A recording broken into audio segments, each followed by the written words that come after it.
Soyez donc les bienvenus, chers amis, dans votre émission préférée, Quoi de neuf?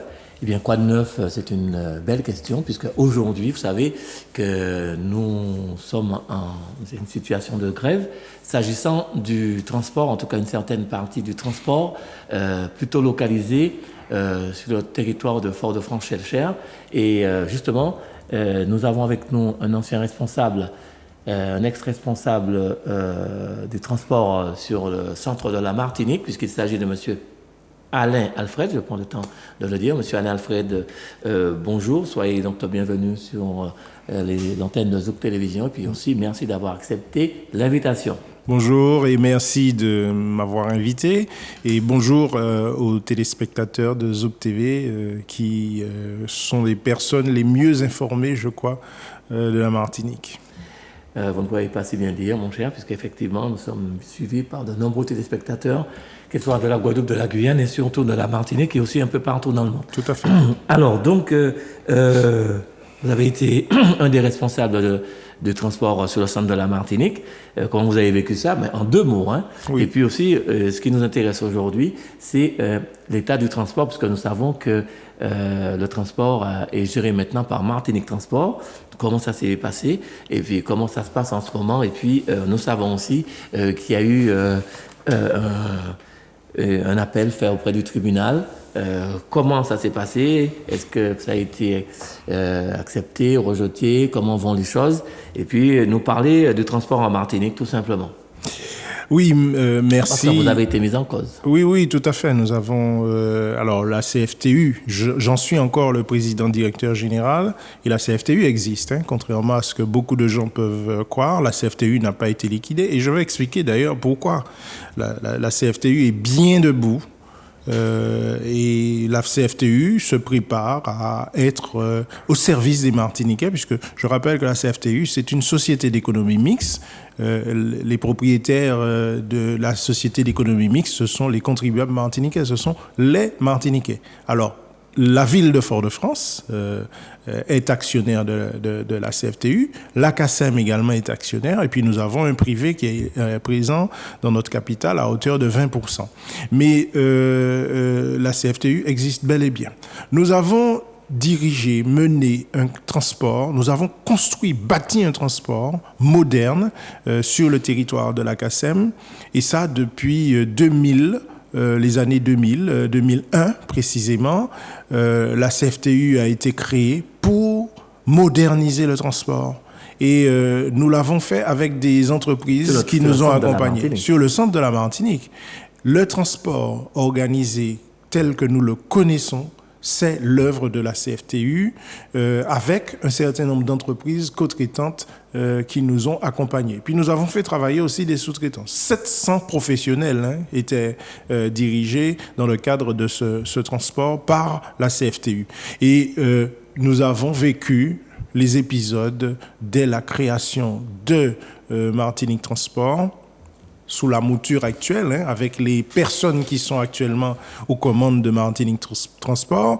Nous avons vécu les pires années que nous aurions pu vivre. Les pires années. Nous avons vécu 4 années où on nous a mis des bâtons dans les roues en permanence. Où on a à la CFTU et les entreprises du transport, les entreprises qui nous ont accompagnés dans cette affaire. On nous a, en 2017 par exemple, on a voulu dire que c'était à cause de nous que le TCSP ne démarrait pas, alors que nous étions... Mais nous avions déjà commencé à faire des essais avec nos salariés pour qu'ils prennent la main, pour qu'ils maîtrisent les véhicules, qu'ils maîtrisent la route, qu'ils maîtrisent les enjeux sur la route. Nous étions les mieux placés pour pouvoir faire démarrer le TCSP. Alors on nous a traités, y compris de voleurs, lorsque nous avons dit que le montant de l'exploitation du TCSP s'élevait à 14 millions d'euros, et on a voulu faire baisser la facture. Sauf qu'en baissant la facture, précisément, on a oublié de faire un certain nombre de choses absolument indispensables. Et vous vous souvenez que les bus sont tombés les uns après les autres en panne par rapport aux batteries, compte tenu du délai qu'ils ont laissé courir pour mettre en service le BHNS. C'était volontairement, vous pensez? De mon point de vue, ou alors c'était par ignorance? C'est pire. C'est pas volontaire. mais c'est par inexpérience, c'est par, ignorance, je dirais une incapacité à comprendre les enjeux du transport. Et d'ailleurs, nous avons en permanence voulu leur faire comprendre un certain nombre de choses, les difficultés du transport, les enjeux du transport, ils n'ont pas voulu. Et donc, en 2019, après avoir annoncé en grande pompe une résiliation en 2018, eh bien, ils résilient effectivement en 2019, un an après. C'est-à-dire qu'ils ont pris un an. Ils résilient la délégation de service public, c'est-à-dire le contrat que nous avions pour pouvoir... La CFTU était détentrice du contrat de délégation de service public pour faire le transport. Alors expliquez-nous, M. Alain Alfred, parce qu'on a très peu de temps malheureusement, expliquez-nous, parce que c'est quand même... c'est bicéphale finalement, on ne comprend pas trop. CFTU n'est pas mort et pourtant il y a Martinique Transport. Qui fait quoi? Martinique Transport est venu remplacer la CACEM. La CACEM était une autorité organisatrice de transport, c'est-à-dire que ceux qui font le transport, qui travaillent dans le transport, travaillent pour le compte de l'autorité publique, c'est-à-dire des élus qui sont mis en place pour gérer cette politique publique. Le transport, c'est une politique publique. C'est une politique publique. Et donc, c'est une collectivité qui met ça en œuvre. Avant, c'était la CACEM, sur le centre. Il y avait dans le sud l'espace sud. Et puis, dans le nord, beaucoup de communes. Il y avait plusieurs autorités. Et les élus de la Martinique ont décidé de faire une autorité unique. Ce qui paraissait être effectivement le plus approprié pour harmoniser tout ce qui se faisait. On voit bien que les choses n'étaient pas partout au même niveau. Eh bien, Martinique Transport est venu remplacer la CACEM. Et donc, ils ont repris les contrats que la CACEM avait déjà engagés pour faire le travail. Et c'est comme ça que nous nous sommes retrouvés entre les mains d'une autorité délégante qui a été CFTU et ses entreprises co-traitantes, et toutes les entreprises d'ailleurs qui travaillaient. Alors, je veux vous dire qu'ils ont résilié la délégation de service public en 2019. Ça a été le pire fiasco, je crois, dans le transport de toutes ces dernières années, dans la mesure où ça a un coût énorme pour les Martiniquais. Énorme. Peut-être, mais les Martiniquais n'en voient peut-être pas ça, parce que on voit circuler des bus tout neufs. Alors, les bus que l'on voit circuler sont essentiellement les bus que la CFTU a transférés à donner à Martinique Transport dans le cadre de la reprise de l'activité. Les bus neufs qui circulent? Les bus neufs sont les propriétés de Martinique Transport et des entreprises auxquelles ils ont donné des marchés. Maintenant, les anciens bus, et parmi les anciens bus, il y en avait 22 pour lesquels nous avions une défiscalisation. Quand ils ont résilié, normalement, cette défiscalisation doit être remboursée. Et ça a été?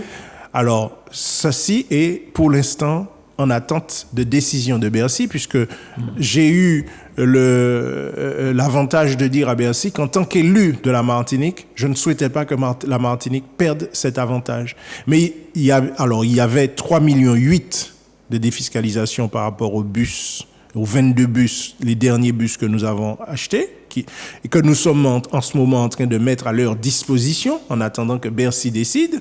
Mais il y a aussi 4 038 000 d'avantages fiscaux que nous avions obtenus par rapport à la construction d'un centre technique du transport dont ils bénéficient. Et tout ça doit être remboursé. Au total, c'est quasiment 8 millions d'euros qui doivent être remboursés. Alors, si Bercy ne décide pas, si Bercy décide de rappeler cette somme.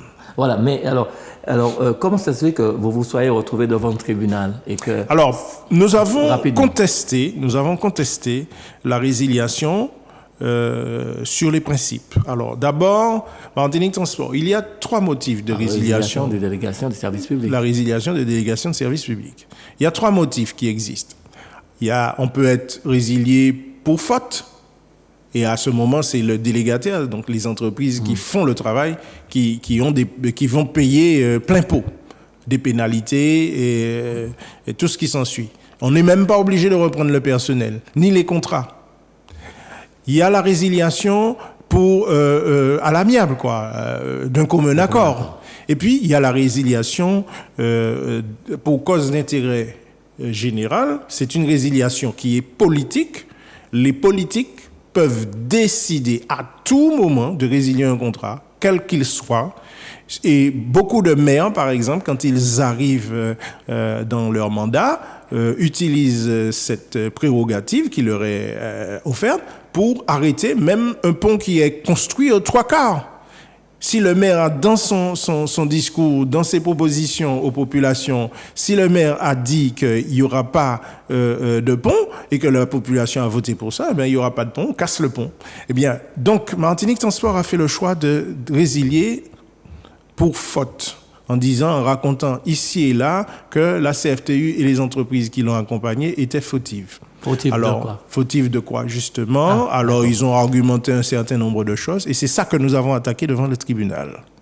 Et le tribunal a clairement indiqué, et ça, M. Boutrin, qui est avocat de son État, devrait en avoir la bonne lecture, mais malheureusement, il ne l'a pas. Il clame partout qu'il a gagné, il a gagné.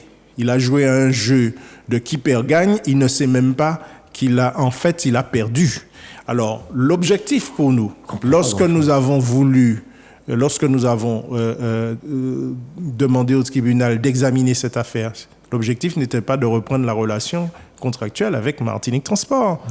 Vous avez quelqu'un qui, pendant 4 ans, dès son arrivée, a commencé à vous mettre des bâtons dans les roues et vous voulez retourner là-dedans? Non, ce n'était pas notre objectif. L'objectif était de faire examiner par le tribunal les conditions de cette résiliation pour dire si cette résiliation est effectivement pour faute ou si c'est une résiliation politique. Et le tribunal a estimé que la résiliation est irrégulière et donc c'est une résiliation politique. Et donc elle est requalifiée. Pourquoi, en clair, la résiliation a été rejetée? La résiliation est rejetée parce que le tribunal estime que, pour plusieurs motifs, la décision de Martinique Transport est irrégulière. Elle estime surtout que de toutes les raisons avancées par Martinique Transport, aucune n'est valable. Et le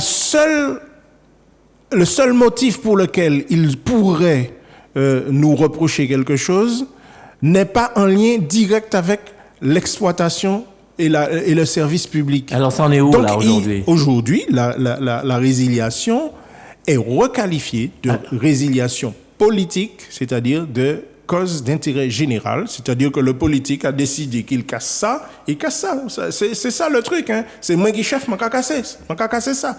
Donc, ils ont cassé ça. Mais ça veut dire quoi? Une résiliation pour cause d'intérêt général, donc pour cause politique, c'est qu'il y a des conséquences. Et le tribunal nous renvoie, Martinique Transport et nous, aux conséquences. C'est-à-dire, renvoie Martinique Transport à assumer les conséquences de sa décision. Mais je vais vous dire, Martinique Transport avait déjà anticipé cet échec devant les tribunaux. Ils savaient. Pour cause, je vous explique. Ils ont repris le personnel. Si Martinique Transport estimait que nous étions fautifs, ils auraient pu nous laisser licencier le personnel. Je parle à la CFTU de 350 salariés, chez les co-traitants de quasiment autant. On aurait licencié et eux, ils auraient repris à bon compte. C'est-à-dire qu'ils n'auraient même pas eu à reprendre le personnel avec son ancienneté. C'est qu'ils savaient bien que cette résiliation était une résiliation politique. Et qu'ils savaient bien, non seulement du fait qu'ils ont repris le personnel, mais ils le savaient aussi parce qu'ils ont repris tous les contrats. Au début de ce contentieux, nous avions chiffré les choses à 42 millions d'euros. C'est-à-dire que tout ce que devait assumer Martinique Transport, c'était un total de 42 millions d'euros. Au fur et à mesure, les choses ont diminué, puisque au fur et à mesure, ils ont pris à leur charge. Et aujourd'hui, nous sommes à bien en deçà de ces 42 millions d'euros. En novembre dernier, de l'an dernier, quand il a fallu faire les derniers écrits devant le tribunal, les choses étaient chiffrées à 18 millions d'euros. Et là, aujourd'hui, ils ont encore déjà assumé des choses. Donc, ça descend. Donc, ils savent très bien que le procès a dit ce qu'ils ont eux-mêmes anticipé dès le début de la résiliation. Donc c'est fini, et donc alors. ils ont menti aux Martiniquais. Donc c'est fini, le procès est fini. Enfin, Ils peuvent toujours faire appel, mais je ne vois pas comment le tribunal pourquoi viendrait leur dire... Ils disent qu'ils ont gagné. Ben oui, et c'est ça que c'est la porte qui leur est ouverte par le tribunal, c'est de dire qu'ils ont Vous êtes gagné, dégoûté, quoi. alors qu'en réalité, ils sont obligés d'assumer que c'est une résiliation pour cause politique. Donc, et donc, moi, j'attends qu'ils fassent des retours. Maintenant, on a résilié, pourquoi faire? C'est quoi l'état du transport aujourd'hui? on n'aura peut-être pas le temps de répondre à cette question. Eh bien, c'est ce que les Martiniquais doivent se poser comme question. En tous les cas, je vous dis simplement que le transport, il est plus cher aujourd'hui parce qu'on a cassé quelque chose qui coûtait 42 millions d'euros aux Martiniquais. Et très exactement, aujourd'hui, on en est à 58 millions d'euros. C'est ce qu'ils dépensent pour le même transport, pas de meilleure qualité. Pas de meilleure qualité. La CFTE existe toujours ou pas là? Parce que ça, La apparemment, CFTE par le existe. tribunal, ça a été... c'est fini. Non, le tribunal a dit à Martinique Transport de payer à la CFTU ce qu'ils doivent. Et le tribunal a dit qu'il ne peut pas décider pour l'instant de ce que la Martinique Transport doit payer dans la mesure où Martinique Transport n'a pas encore refusé de payer. C'est Bien. tout. Donc voilà. Alors, Monsieur Alain-Alfred, on ne sera pas plus long aujourd'hui. Pour cela, il faudra peut-être revenir. Alors, en tout cas, merci pour toutes ces précisions, puis de nous tenir au courant de ce qui se passe. Vraiment, merci pour ces informations. En tous les cas, je souhaite aux Martiniquais de regarder bien ce qui se passe et de juger de la réalité. Voilà, donc en tout cas, merci pour tout ça, hein, ces informations. En tout cas, Manuela, pour la partie technique, vraiment merci. Et puis, on se retrouve très vite pour une nouvelle émission Quoi de neuf. À bientôt.